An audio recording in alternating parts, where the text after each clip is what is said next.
Kakšen pivec ste? Janezova zgodba. Janez je zjutraj spil eno šilce slivovke v čaju. Pri malici je spil eno pivo in pri kosilu 2 kozarca refoška. Pred večerjo je spil še en aperitiv in zvečer pri televiziji eno pivo. Janez je v enem dnevu popil veliko preveč. Njegovo pitje je tvegano. Kakšen pivec ste vi? Je vaše pitje tvegano ali škodljivo? Se spomnite, koliko ste nazadnje spili? Zapišite si, koliko spijete čez dan. Na koncu dneva boste videli, ali ste popili preveč. Videli boste, ali je vaše pitje tvegano. Če je v vašem tednu kak takšen dan, morate razmisliti o svojih pivskih navadah. Razmisliti pomeni, da se vprašate, zakaj pijete alkoholne pijače. Odgovorite si. Naštejte svoje razloge.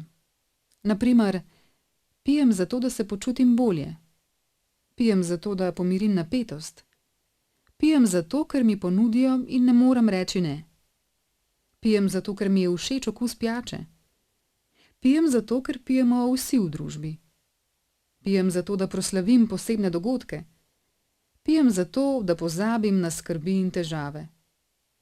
Pijem zato, da preženem žalost. Pijem za pogum. Pijem, da sem bolj sproščen. Pijem, da sem pijan. Pijem, da pomirim jezo.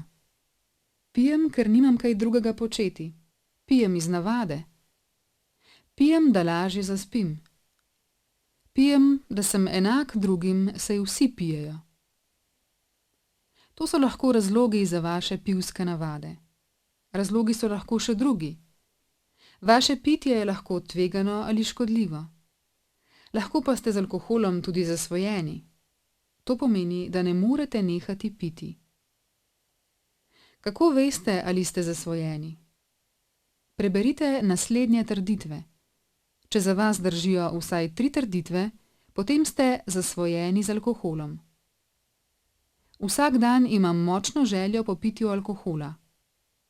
Težko preneham s pitjem alkohola. Za enak učinek potrebujem vedno več alkohola. Če alkohol preneham piti, se mi na primer tresejo roke. Reče se, da imam abstinenčno krizo. Vem, da mi alkohol škodi, a vztrajam pri pitju. Zaradi pitja zanemarjam stvari, ki jih rad počnem.